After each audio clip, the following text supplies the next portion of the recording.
there's a strange kind of silence that only exists near a lake at night. The water doesn't move like the ocean with its restless tides. It sits there, perfectly still, reflecting whatever little light the moon gives it. The sound of insects and frogs fills the air, but underneath it, it's a quietness that makes you feel like you're being watched, even when you're completely alone. That's the kind of silence where friends walked into one summer weekend when they entered a secluded lake house. They weren't looking for trouble, just peace, a little escape from the chaos of the city.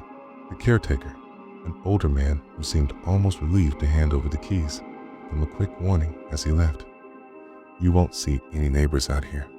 Closest house is a mile up the road. That cabin across the lake. Don't worry about it. Nobody's lived there in years. The way he said it stuck in their minds. That first night was beautiful. They built a fire, roasted food, and told stories under the stars. The night air was warm, the water calm, and for a while, it felt like everything was perfect. Then, just as they were about to head inside, one of them froze. Do you guys see that? Across the lake, the cabin that was supposed to be abandoned was glowing faintly. A light flickered in one of the upstairs windows, soft and unsteady like candlelight. At first, they all laughed it off. Maybe it was a trick of the moon. Maybe the caretaker was wrong and someone really did stay there. The next morning, they asked him about it. His face hardened. No, he said flatly. Nobody's there. No power. No one set foot in that cabin in years. Something about his tone, the certainty in it, made them all uneasy. The second night, they noticed it again. The light came back, but this time it wasn't just one window. It drifted from room to room, moving slowly, like someone was pacing. Sometimes it would vanish, only to appear again a few minutes later in another part of the house. They argued over it. Some thought it was just reflections. Others swore they saw a figure passing in front of the glass. Eventually, they tried to shrug it off, telling themselves it was nothing. But none of them slept well that night. By the third night, tension hung heavy in the air. Nobody wanted to admit they were scared, but they all felt it. When the light returned, nobody even spoke. They just watched it until something else happened. One of them, Ryan, woke up around midnight. He wasn't sure why at first, but then he heard it. The sound of footsteps outside, crunching, slow, deliberate, like boots pressing into gravel. The sound grew closer until it stopped right beneath his window. Holding his breath, Ryan listened. He could hear his own heart pounding in his chest. Slowly, he leaned out of bed and looked outside. Nothing, just darkness. His hand shook as he grabbed the flashlight sitting on the nightstand. He aimed it at the ground, and that's when his stomach dropped. There were footprints, fresh, muddy, heavy boot prints trailing across the yard. He woke the others, his voice hushed but urgent. Together, they followed the prints, shining the flashlight down the gravel path. The tracks led away from the house, down the slope, toward the dock. The prints ended at the edge of the water, disappearing into the black surface of the lake. For a moment, relief washed over them. Maybe whoever it was had left. Maybe they were gone. But then one of them noticed something else.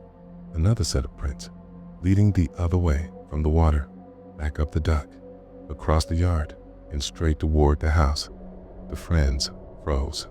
Their breaths came in quick, shallow bursts. The prints stopped right at the front door, but the lock was still latched. The windows were still shut. Every entryway was secured, and yet all four of them knew deep in their gut that didn't matter. Because when they turned back toward the living room, they saw something that made their blood run cold. On the wooden floorboards near the back of the house, faint, muddy footprints trailed across the room. They hadn't heard the door open. They hadn't heard anyone come inside, but the prints were there, clear as day, leading deeper into the house. The light across the lake flickered again.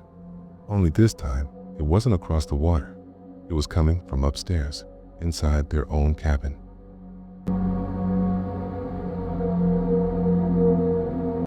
Lakes are supposed to be peaceful.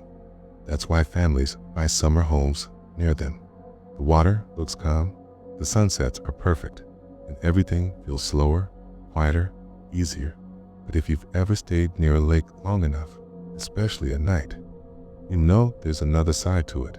When the sun goes down, that stillness becomes suffocating. The water turns black, swallowing up the reflection of the sky, okay? And every ripple looks like it's hiding something just beneath the surface. That's the kind of night a family of 4 found themselves in at their lake house one summer evening. The parents, Mark and Linda, had brought their 2 kids, a 9-year-old girl named Emma and her older brother, Tyler. It was a yearly tradition. Every July, they'd pack the car, drive up to the lake, and spend a week in the house that had been in Linda's family for decades. That night, as the sky turned dark purple and the first stars began to shine, Mark was out on the deck, grilling. The smell of smoke and sizzling meat hung in the warm summer air. Linda sat on the porch swing, sipping a glass of wine. The kids ran around the yard, chasing fireflies and daring each other to dip their toes in the cold lake water. Everything felt perfect until Emma stopped. She stood near the dock, her head tilted slightly, her eyes focused on the dark water beneath the wooden planks. "Daddy," she called, her voice uncertain. "Do you hear that?" Mark laughed from the grill. "Hear what, sweetheart?" Emma didn't answer at first. She crouched down, leaning closer to the water, her ear just above the damp wood. "Sounds like crying." Mark looked at Linda, and they exchanged a glance. Probably just frogs. Maybe the creaking of the dock shifting in the water. But when Mark walked over to check, the look on his daughter's face made him pause. She wasn't joking. She wasn't trying to scare her brother. She was pale, serious, her little hands gripping the wood tightly. Mark crouched down beside her. At first, all he heard was the lapping of water against the shore. Then, faintly, something else. A whimper, soft, muffled, like the sound of a child sobbing underwater. The hair on his arms stood up. He leaned closer. The sound grew clearer, a fragile, broken cry that echoed from beneath the dock. Mark's throat went dry. He told himself it had to be an animal, maybe a bird stuck under the planks, maybe the pipes beneath the house echoing weirdly over the water. But in his chest, a cold fear spread, because no matter how much he tried to rationalize it, it didn't sound like an animal. It sounded like a little boy or a girl trapped beneath the dock, begging to be heard. "All right, kids," Mark said quickly, forcing a smile. "Why don't you head inside with Mom? I'll take a look." Emma didn't move. She kept staring at the water. "Daddy," she whispered. "They sound so sad." Mark gently nudged her toward Linda, then leaned over the edge of the dock, gripping the rail. He lowered his flashlight, shining it beneath the planks. At first, he saw nothing but water, black, endless, swallowing the beam of light. Then, just for a split second, something moved. A pale face broke the surface, eyes wide, mouth open in a silent scream. The skin looked gray, waterlogged, the hair floating like weeds around its head, and the eyes black, hollow, staring straight into him. Mark stumbled back, dropping the flashlight. It rolled across the dock, its beam flickering wildly over the water. The face was gone. The water rippled, then stilled, calm as glass again. When Mark picked up the flashlight and leaned back over, there was nothing. No sound, no crying, just the endless black water staring back at him. He didn't tell his family exactly what he saw. He just said there was nothing down there. Probably a trick of the water, maybe frogs. He tried to laugh it off, tried to keep the evening normal, but that night, when the family went to bed, none of them slept well. The old wooden house creaked in the silence. The lake outside sat heavy and black. Sometime after midnight, Emma woke up. At first, she thought she had been dreaming, but then she heard it again, soft, broken sobs. Except this time, they weren't outside. they were inside the house. She clutched her blanket, frozen, listening. The crying grew closer, wet, ragged, like someone trying to breathe through water. And then, soft, wet footsteps began to cross the wooden floorboards. Each step squelched, leaving a faint, dripping sound behind. The footsteps stopped right outside her bedroom door. The crying turned into a wheeze. Emma stared at the door, eyed, too terrified to scream. And in the silence, she saw it, a shadow moving beneath the crack of the door. Small, human, then nothing. The crying stopped. The footsteps faded. The shadow disappeared.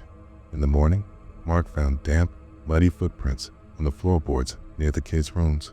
Small ones, barefoot, and they didn't lead to the door. They led back toward the lake.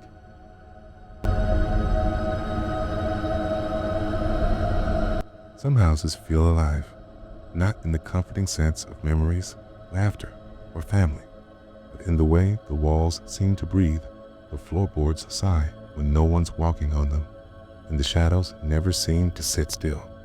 That's the kind of feeling Rachel and Tom got the moment they stepped into the old lake house that Rachel had just inherited from her aunt. The place had been in her family for years, though Rachel hadn't spent much time there growing up. To her, it was just an old property with peeling paint and too many windows. To Tom, it was an adventure, a chance to get away from the city, to breathe fresh air, to have some time together in a house they now owned outright. They arrived in the late afternoon, the lake glistening gold in the fading light, the tall pine trees surrounding the property like watchful sentinels. The house stood 2 stories tall, its frame old but sturdy. Rachel unlocked the door, and the smell of dust and old wood drifted out to meet them inside. The house looked almost frozen in time, furniture covered with sheets, picture frames on the walls with faces faded from sunlight, and a strange stillness in the air, like no one had moved through the halls in decades. As they explored, they came across something odd, a locked door at the end of the upstairs hallway. The doorknob was tarnished, scratched, like it had been turned 1,000 times, but hadn't opened in years. Rachel frowned. "I don't remember this room." Tom gave it a few pushes, then laughed. "Guess your aunt didn't want anyone in here." For the rest of the evening, they unpacked, cleaned, and settled in. But Rachel kept glancing up the staircase to where that locked door waited out later that night. Long after Tom had fallen asleep, Rachel wandered the house alone. The silence pressed on her ears, and every creak of the floor made her stop and listen. Finally, unable to shake the curiosity, she grabbed the screwdriver and went to the locked door. The lock wasn't hard to break. Within a few minutes, the door gave way with a groan. When it opened, Rachel froze. The room inside was spotless. No dust, no cobwebs. The bed was neatly made with crisp white sheets. A chair sat in the corner with a folded quilt draped over it. The air even smelled different in there, fresher, almost recently lived in. Rachel's stomach twisted. The rest of the house was old and stale, but this room felt untouched, preserved, like someone had just stepped out and would be back any minute.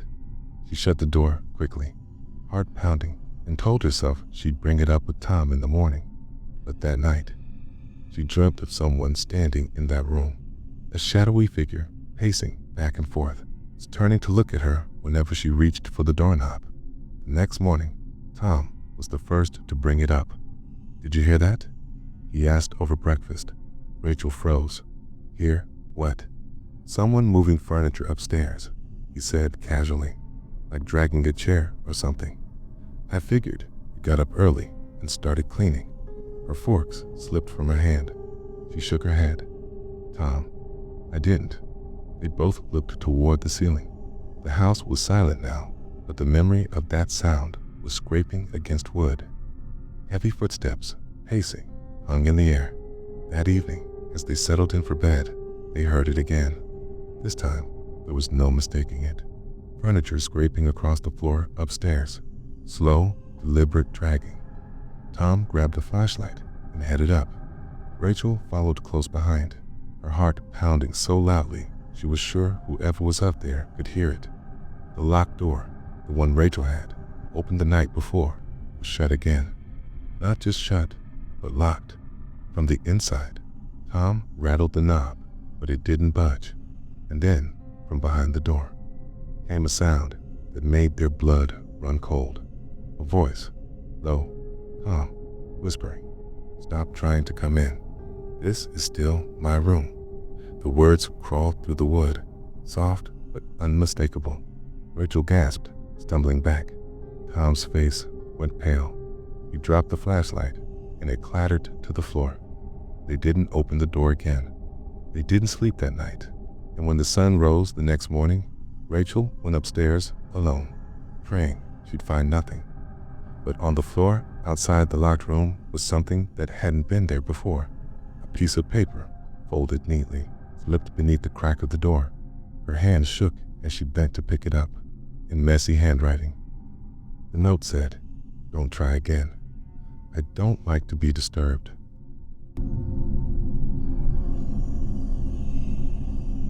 Some people say a lake is most beautiful under the moonlight. The water turns silver, the ripples shimmer, and the air feels different, calm, still, almost sacred. But beauty can turn to fear quickly, because under that same moonlight, every shadow feels wrong. Every reflection looks distorted, and when the night grows quiet enough, it feels like the whole lake is holding its breath. That was the feeling a group of teenagers had one summer night. They decided to spend a weekend at their friend Jason's lake house. It was the kind of trip every kid dreams of. No parents, just a group of close friends, a stocked fridge, and a quiet lake house all to themselves. The days were filled with swimming, fishing, and music, but the nights were different. At night, the lake seemed to come alive. On the second night, they all stayed up late, sitting on the porch that overlooked the water. It was around 2 a.m. when Emily, one of the girls in the group, pointed out toward the lake. "Do you guys see that?" At first, no one else noticed, but then they saw a canoe drifting slowly across the water. The group leaned forward, squinting. The moon was full and bright, casting a pale glow across the lake. The canoe looked old, its wooden frame gliding silently over the surface. But something was off. No one was paddling it. It just moved, steady and smooth, as though an invisible hand guided it. Jason frowned. "That's weird. Nobody's supposed to be out here." They all watched in silence as the canoe floated, drifting closer to the center of the lake. Then, without warning, it stopped, perfectly still, and stayed there. The group exchanged nervous glances, expecting someone to suddenly sit up inside the boat. But the canoe remained empty. Minutes passed, then an hour, and still it didn't move. Finally, trying to shake off the unease, they went inside, locking the doors behind them. They laughed nervously, convincing themselves it was nothing. Maybe the wind had pushed it. Maybe it had broken loose from a dock on the far side of the lake. But as the laughter faded and the night grew quiet again, they heard something inside the house, dripping at first, just faint, then louder, a steady drip, drip, drip, echoing from the living room. Jason grabbed a flashlight and slowly crept forward, the others trailing behind. When they entered the living room, their stomachs dropped on the hardwood floor. A dark puddle of water had formed. They traced the trail back, and their hearts nearly stopped. Wet footprints. Bare, human footprints, leading from the front door, across the living room, and stopping right in the center of the room, where they disappeared. The door was still locked. The windows were shut. Nobody had come in, but someone or something had been there that night. None of them slept. They gathered in the same room, too scared to separate. Every creak of the house made them jump. Every sound outside made their skin crawl. Around 3:30 a.m., when the storm of fear finally began to quiet, they heard it again, the sound of water lapping against wood. Emily's eyes widened. She moved to the window and froze. It's back. The canoe, it was no longer sitting in the center of the lake. It was right there, at the edge of their dock, pressed against the wood, rocking gently as though someone had just climbed out of it. The group backed away from the window, terrified, but unable to look away. The canoe shifted slightly, bumping the dock again, and then silence. For the rest of the night, they listened, waiting for footsteps, for voices, for anything. But all they heard was the soft sound of the canoe tapping against the dock. When morning came, Jason gathered his courage and went outside. The canoe was gone, but on the dock, there were footprints, wet, barefoot, human, leading from the water across the wood and straight toward the house.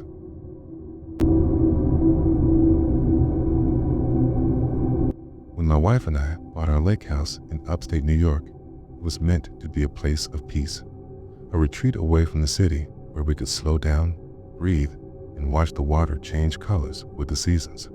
The house itself wasn't grandiose, was an old A-frame cabin built in the 70s, but it sat right on the water with floor-to-ceiling windows facing the lake. From the living room, you could see the entire shoreline curve away in both directions.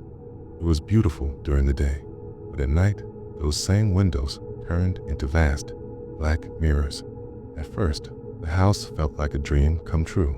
We'd wake up early, sip coffee on the porch, and listen to the loons calling across the water.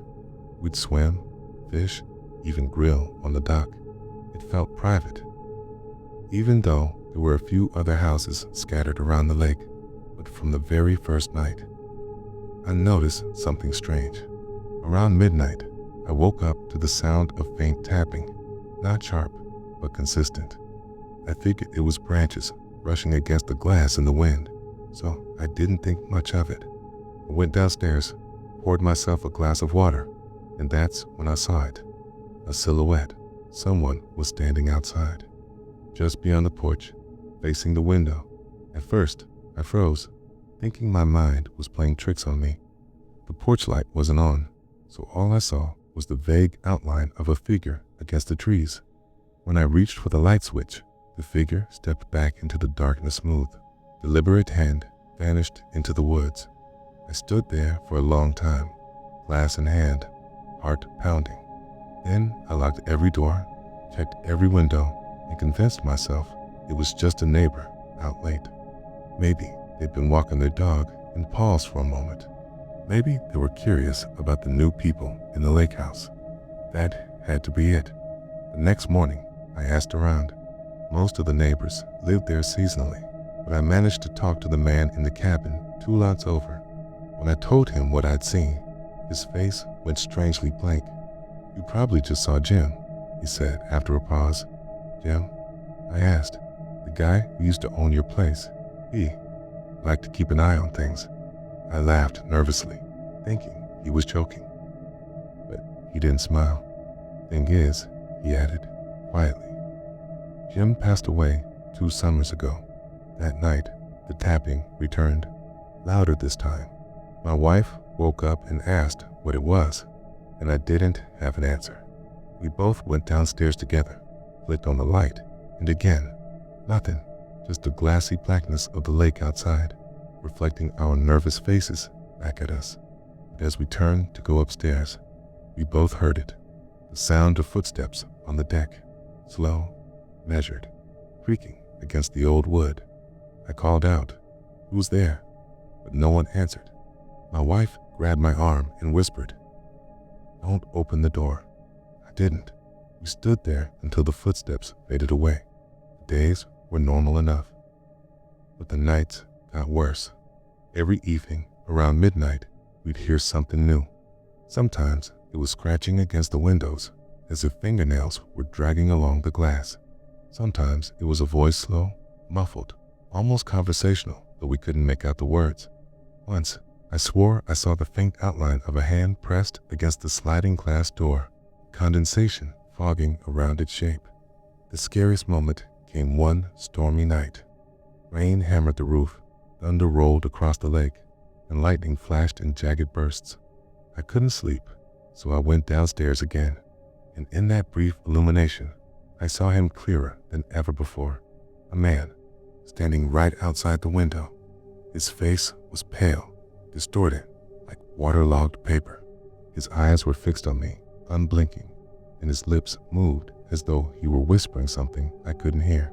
Before I could react, the lightning faded and the darkness swallowed him whole. I stumbled backward, nearly tripping over the coffee table, my chest tight with panic. The next morning, I told my wife we needed to leave. She agreed immediately. We packed up and drove back to the city that afternoon. But here's the thing, when I turned the following week to grab a few more things, I found muddy footprints on the porch, bare footprints. They led from the woods straight up to the window, and there, smeared faintly on the glass, was a handprint, larger than mine. I sold the lake house within the year. To this day, I don't know if what I saw was Jim or something older, something tied to the water, but I'll never forget the way it looked at me that night, like it wasn't just watching, like it was waiting.